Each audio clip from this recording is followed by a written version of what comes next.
नीलीकोनम पलायन वार्ड 55 सांसद धर्मराज ने कहा कि श्रीमान जो अब सांसद घोषित हो गए हैं, राजकुमार ने कहा कि हमारे पूर्व मेयर बहुत आसानी से मिल लेते थे और लोगों को बहुत अच्छे से जानते थे। जब वह मेयर थे तो लोगों ने उनका खूब स्वागत किया था। उन्होंने कहा कि वह हर दिन लोगों के पास जा रहे हैं और उन्हें डीएम की सरकार द्वारा की गई कल्याणकारी योजनाओं के बारे में बता रहे हैं और वोट इकट्ठा कर रहे हैं। अब भारत का जो हाल है श्रीमान, अगर मोदी जी सत्ता में आए तो आने वाले समय में कोई चुनाव नहीं होंगे और तमिलनाडु बिल्कुल भी तमिलनाडु नहीं रहेगा। इस हद तक अधिनायकवादी प्रवृत्ति होगी कि हमारे देश में सांस्कृतिक भ्रष्टाचार हो जाएगा। उन्होंने डीएमके को वोट देने को कहा। இந்தியா முழுவதும் இருக்கிற அரசியல் கட்சிகள் காப்பி அடித்து தான் சொல்கிறாங்க. அந்த அளவுக்கு ஒரு முன்மாதிரியான தேர்தல் அறிக்கை. இரண்டாவதாக தற்போதைய மாநிலத்தோட நிலைமை மற்ற மாநிலங்களை ஒப்பிடுகையில் நம்ம எவ்வளவோ வளர்ச்சி அடைஞ்சு இருக்கிறத கண்கூடாக நம்ம பார்க்குறோம். வட மாநிலத்தில் இருக்கிற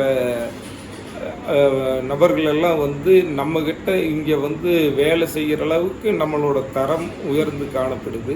இதுவே நம்ம முதல்வரோட ஆட்சிக்கு ஒரு நல்ல எடுத்துக்காட்டு. சார், இப்போ வரப்போகிற எலெக்ஷனில் டிஎம்கே தான் பாதி பேர் அதெல்லாம் சொல்கிறாங்க. ஆனால் நிறைய பேர் சொல்கிறாங்க சில விஷயங்கள் டிஎம்கேலேருந்து அறிவித்ததில் உங்கள் ஏரியா மக்களுக்கு, உங்கள் வார்டு மக்களுக்கு எல்லாமே சேர்ந்துருக்கா? மக்களோட முதல்வர் திட்டத்தில் எவ்வளோ மனுக்கள் உங்களுக்கு வந்திருக்கும்? எத்தனை மனுக்களுக்கு ரெஸ்பான்ஸ் கிடச்சிருக்கு?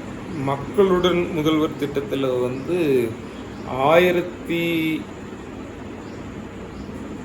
1600 மனுக்கள்னு நினைக்கிற சரியாக ஞாபகம் இல்லை. அவ்வளவு மனுக்கள் வந்திருந்தது. அதில் 60% மக்களுக்கு அந்த பயன் சென்று அடைஞ்சிருக்கு.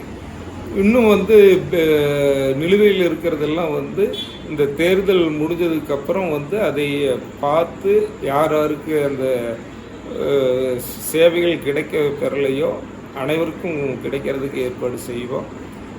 குறிப்பாக மகளிர் உரிமை தொகை கேட்டு விண்ணப்பித்தவங்களுக்கு நிறைய பேர்த்துக்கு அது சென்றடைஞ்சிருக்கிறது. ஒரு சிலருக்கு போகாததும் பரிசீலனையில் எடுத்திருக்காங்க. இந்த தேர்தல் முடிஞ்சுடன் ஒவ்வொன்றா கண்டிப்பாக நிறைவேறும். சார், இப்போ வரப்போகிற எம்பி எலெக்ஷனுக்கு நிற்க போகிற நம்ம எம்பி கேண்டிடேட் பற்றி ஒரு சில வார்த்தைகள். இப்போ இருக்கிற எம்பியில் அது குறிப்பாக திமுக கூட்டணியில் இருக்கிற ராஜ்குமார் முன்னாள் மேயராக இருந்தவர்.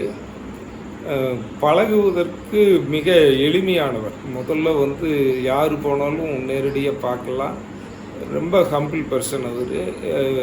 இந்த கடந்த 2 நாட்களாக என்னுடைய வார்டில் பிரச்சாரம் மேற்கொள்ளும்போது அவர்கிட்ட பேசுகிறதுக்கு நிறைய சந்தர்ப்பம் கிடைச்சிது. ரொம்ப எளிமையான மனிதர். அவர் வெற்றி பெற்றால் கோயம்புத்தூருக்கு ஒரு நல்ல சூழ்நிலை உருவாகும்.